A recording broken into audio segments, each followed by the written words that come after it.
to realize that most of my life I had been chasing so much, chasing pleasure, chasing excitement, chasing all the extremes, money, status, fame, and none of it was actually making me happy.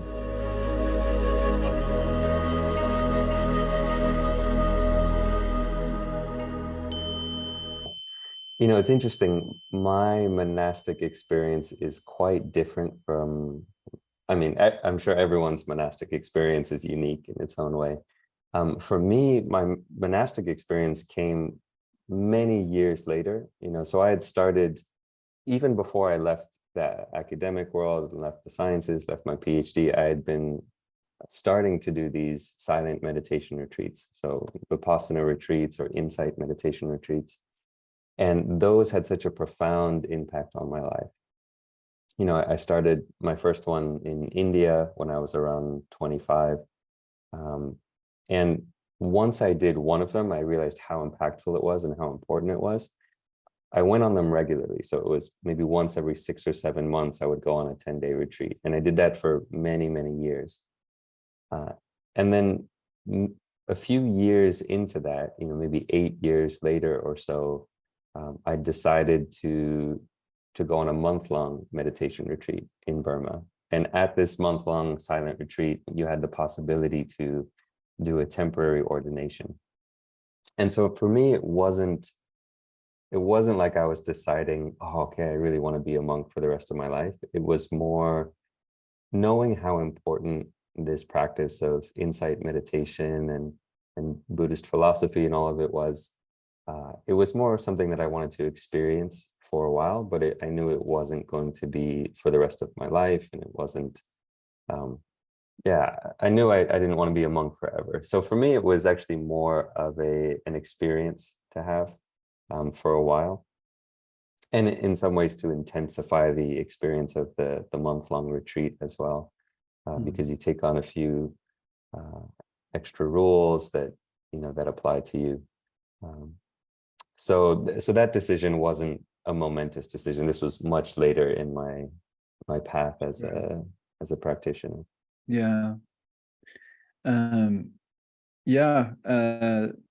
These 10-day, 1 month, 3-month retreats can be so powerful, and I recommend everyone listening to try one if you haven't tried one, especially like a silent Vipassana or insight mindfulness meditation retreat where you're sitting, walking, mindful eating, limiting the amount of distractions in our lives and really just being mindful of each moment, seeing the thoughts come and go, feeling tones come and go, and to get a glimpse into the workings of our minds. And it can be so helpful for resetting our nervous system and opening the heart and letting the mind settle.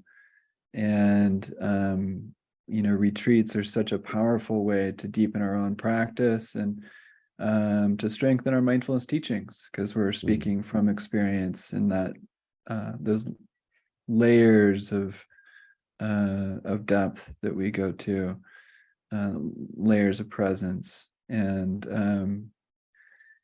so I'm glad that a lot of your practice is based on these retreats. And I'm just curious about maybe any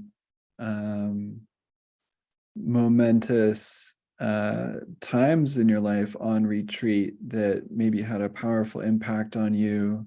Maybe you had a challenge in a retreat where it felt particularly painful, or a point where you found bliss, or you notice some of your habits of mind changing. Any particular moments of retreat that you can share that might be of use for us? Yeah. In some ways it's hard to kind of pick a few moments, because as you've been on these retreats, it's like every moment it is a roller coaster ride. A lot of people, they hear a silent meditation retreat and there's some people might think, oh, this sounds so relaxing. You get to take a break and just, hang out and do nothing. And in some ways, these retreats are the most challenging things I've ever experienced. You have no distraction from the craziness that's going on in your mind, all the emotions, all the drama. There's no escape from it. And you really have to be there and just sit with it and experience it.